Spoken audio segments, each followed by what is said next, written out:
ఇంటర్నెట్లో మీకు తెలిసిన గూగుల్, యూట్యూబ్, ఫేస్బుక్ జస్ట్ 4% మాత్రమే. మిగిలిన 96% ఇంటర్నెట్ ఎక్కడుందో మీకు తెలుసా? Welcome to dark web. Hey guys, ఎలా ఉన్నారు అందరూ కూడా? Welcome back to our YouTube channel Telugu techie. నేను మీ గణేష్. గైస్, ఈరోజు వీడియో మనం డార్క్ వెబ్ గురించి అయితే మనం మాట్లాడుకుందాం. ఇంకా కంటెంట్లోకి వెళ్ళిపోయినట్లయితే కనుక మనకి ఇంటర్నెట్లో మేజర్గా 3 లేయర్స్ అయితే ఉంటాయి. First one surface web, and second one deep web, and third one dark web. ఈరోజు మనం డార్క్ వెబ్ గురించి అయితే మనం మాట్లాడుకున్నాం. అండ్ కమింగ్ టు 2 లేయర్స్ గురించి ఏంటంటే, సర్ఫేస్ వెబ్ అనేది జస్ట్ నార్మల్గా పబ్లిక్ బ్రౌజింగ్ అయితే యూజ్ చేస్తారు. లైక్ మీకు ఏదైనా అన్నోన్ విషయాలు తెలుసుకోవడానికి ఇలాంటి మీ బ్రౌజింగ్ చేస్తుంటారు కదా గూగుల్లో. సో దీని వచ్చి మనకి సర్ఫేస్ వెబ్ అంటాం. అండ్ నెక్స్ట్ వన్ వచ్చి మనకి deep web. So deep web అనేది మేజర్గా కనుక పబ్లిక్ ఏదైతే సెన్సిటివ్ ఇన్ఫర్మేషన్ ఏదైతే ఉంటుందో, లైక్ బ్యాంక్ సర్వర్స్ కానీ, లేదంటే కనుక మనం ఎగ్జాంపుల్గా మాట్లాడుకున్నట్టయితే కనుక మీరు ఈ ఆధారాన్ని క్లిక్ చేసి ఆధార్ కార్డు ఓటీపీ ఎంటర్ చేసి ఆధార్ కార్డు డౌన్లోడ్ చేసుకుంటారు కదా. సో ఇది వచ్చి మనకి డీప్ వెబ్ కింద అయితే కన్సిడర్ అవుతుంది అనమాట. అండ్ నెక్స్ట్ వన్ వచ్చి మనకి డార్క్ వెబ్. సో ఈ డార్క్ వెబ్ అనేది యాక్సెస్ చేయడం అయితే చాలా కష్టం మీకు.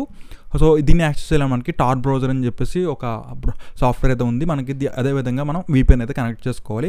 అసలు టార్ బ్రౌజర్ అంటే ఏంటని చెప్పేసి నేను ఒక వీడియో అయితే చేస్తాను. పైన ఐకార్ట్లో ఇస్తాను, కింద డిస్క్రిప్షన్లో ఇస్తాను. ఒకసారి అయితే వెళ్ళి వాచ్ చేయండి. సో దీని ద్వారా మీకు ఏమవుతుందంటే ఇంకా ఇన్ఫర్మేషన్ అనేది కొంచెం క్లారిటీ అయితే వస్తుంది అసలు టార్ బ్రౌజర్ ఏంటి అని చెప్పేసి. అండ్ కమింగ్ టు మనం డార్క్ వెబ్ గురించి మనం మాట్లాడుకున్నట్టయితే కనుక డార్క్ వెబ్లో ఎలాంటి యాక్టివిటీస్ జరుగుతాయని చెప్పి మనం మాట్లాడుకుందాం.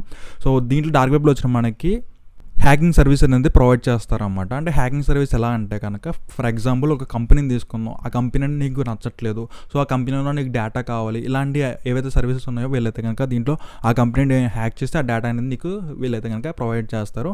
పాస్పోర్ట్లు కానీ, డ్రగ్స్ కానీ, వెపన్స్ కానీ సేల్ చేస్తూ ఉంటారు. సో ఈ సేల్ మెథడ్ ఎలా ఉంటుందండి, మనకి రెగ్యులర్గా UPI పేమెంట్ కానీ, లేదంటే కనుక క్రెడిట్ కార్డు యూజ్ చేయడం కానీ, అలాంటి మెథడ్స్ అయితే కనుక వీళ్ళు ఫాలో అవ్వరు. వీళ్ళు ఫాలో అయ్యే మెథడ్ వచ్చేటప్పటికి బిట్కాయిన్ మెథడ్ అనమాట. సో బిట్కాయిన్ ట్రాన్సాక్షన్ చేస్తూ వీళ్ళైతే కనుక పేమెంట్స్ అనేవి చేస్తూ ఉంటారు. And credit card details, customer data, public ఏదైతే సంబంధించిన డేటా ఏదైతుందో వీళ్ళైతే కనుక ఇది సేల్ చేస్తుంటారు.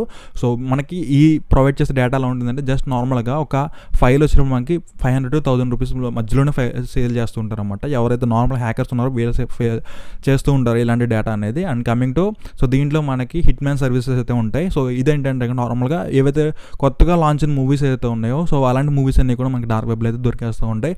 అండ్ కమింగ్ టు ఇది ఒక సెన్సిబుల్ పార్ట్, ఇది ఎడ్యుకేషన్ పర్పస్ మాత్రమే చెప్తున్నాను, మీరు వెళ్ళి డైరెక్ట్గా వెళ్ళమని చెప్పట్లేదు. సో దీంట్లో మనకి డేంజరస్ పార్ట్ ఏంటంటే కనుక రెడ్ రూమ్ అని చెప్పేసి ఒక ఫైల్ అయితే ఉంటుంది దీంట్లో. సో దీన్ని మనం యాక్సెస్ చేసినట్లయితే కనుక దాంట్లో లైవ్ క్రైమ్స్ ఎలా చేయాలని చెప్పేసి ఒక క్రైమ్ పార్ట్ సీన్ అయితే ఉంటుంది. సో దీంట్లోకి ఎవరు వెళ్ళొద్దు, అండ్ మీకు వెళ్ళిన యాక్సెస్ అయితే దొరకదు అనమాట అక్కడ. సో నేను మీకు లైవ్లో ఒక 2-3 డేస్లో కనుక అసలు డార్క్ వెబ్ ఎలా ఉంటుందని చెప్పేసి ఒక స్పెషల్ వీడియో అయితే చేస్తాను. అది కూడా ఎడ్యుకేషన్ పర్పస్ కోసం మాత్రమే, మీకు ఒక నాలెడ్జ్ గురించి అయితే చేస్తున్నాను వీడియో. అండ్ కమింగ్ టు మనల్ని మనం ఎలా ప్రొటెక్ట్ చేసుకోవాలి ఒకవేళ ఇన్ కేస్ మనం డార్క్ వెబ్లోకి వెళ్ళినట్టయితే కనుక. గైస్, ఒకవేళ మీరు సో ఈ వీడియో చూసినా చాలా మందికి కొంచెం ఆతృత అయితే ఉంటుంది డార్క్ వెబ్లోకి వెళ్ళాలి అని చెప్పేసి. సో ఎవరైతే డార్క్ వెబ్లోకి వెళ్ళాలనుకుంటున్నారో గైస్, మీకు ఒకటే చెప్తున్నాను నేను. సో ఎప్పుడైనా సరే మీరు అన్నోన్ లింక్స్ అయితే కనుక ఓపెన్ చేయకండి, అండ్ OTPs ఇవ్వకండి. మీ ప్రైవసీ కానీ, లేదంటే కనుక ఈమెయిల్స్ కానీ ఏవి కూడా మీరు అక్కడ ఎంటర్ చేయొద్దు. జస్ట్ వచ్చామా, చూసుకున్నామా, వెళ్ళామన్నట్టు ఉండాలి. అండ్ దీంట్లో కూడా డార్క్ వెబ్లో కూడా మనకి 2 మెథడ్స్ అయితే ఉంటాయి. ఒకటి లీగల్ యాక్టివిటీ ఉంటుంది, అండ్ ఇంకోటి ఇల్లీగల్ యాక్టివిటీ అయితే ఉంటుంది అనమాట. వీటన్నిటి కూడా మనకి మీరు ఎవరు చూడరు అనుకుంటారు, బట్ సైబర్ సెక్యూరిటీ వాళ్ళు అయితే కనుక ఎప్పటికప్పుడు అబ్జర్వ్ చేస్తూనే ఉంటారు. సో ఇది ఒక ప్రపంచం గైస్, దీనికి మరో ప్రపంచమే డార్క్ వెబ్. సో ఇదైతే కానీ ఖచ్చితంగా అందరూ అబ్జర్వ్ చేస్తూ ఉంటారు సైబర్ సెక్యూరిటీ వాళ్ళు.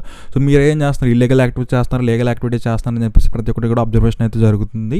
సో చూసుకుని లాగిన్ అయితే అవ్వండి. అండ్ లీగల్ యాక్టివిటీస్ ఏముంటాయి భయ్యా అంటే కనుక జర్నలిస్ట్ ఉంటుంది. సో మంచి కంటెంట్ అయితే దానికి అవైలబుల్గా ఉంటుంది అనమాట. మీకు తెలియని విషయాలు చాలా వరకు ఉంటాయి. మంచి టూల్స్ అయితే ఉంటాయి, హ్యాకింగ్ టూల్స్. సో ఇవన్నీ కూడా మనం డౌన్లోడ్ చేసుకుని యూజ్ అయితే చేసుకోవచ్చు. నీలో ఉన్న టాలెంట్ బయట పెట్టాలంటే కనుక దాంట్లో చాలా ఉంటుంది. అండ్ నెక్స్ట్ ఇల్లీగల్ వచ్చినప్పుడు మీకు చెప్పాను కదా, డ్రగ్స్ కానీ, వెపన్స్ కానీ. సో వీటన్నిటి కూడా వీళ్ళైతే డీల్ చేస్తూ ఉంటారు, ఫేక్ పాస్పోర్ట్లు క్రియేట్ చేస్తూ ఉంటారు. సో వెపన్స్ అయితే సేల్ చేస్తూ ఉంటారు, క్రైమ్ సీన్స్ అనేవి దీంట్లో అప్లోడ్ చేస్తూ ఉంటారు అనమాట. సో నార్మల్గా చెప్పాలంటే కనుక ఒక సైకో పాత్ ఏదైతే ఉంటుందో, సైకో వాళ్ళు ఎవరైతే ఉంటారో వాళ్ళందరూ కూడా ఇక్కడే ఉంటారు అనమాట. సో ఇది గైస్ ఇవాళ వీడియో చూసుకున్నట్లయితే కనుక నెక్స్ట్ వీడియోలో మీకు డార్క్ వెబ్లో అసలు ఎలా యాక్సెస్ చేయాలని చెప్పేసి నెక్స్ట్ వీడియోలో అయితే మనం మాట్లాడుకుందాం. Thank you so much. So ఈ వీడియో స్వీట్ అండ్ షార్ట్గా చేసాను. ఇంకా లాంగ్ లెంత్ కావాలంటే కనుక సో డీటెయిల్గా అయితే చేస్తాను అనమాట మీకోసం కావాలంటే. Thank you so much.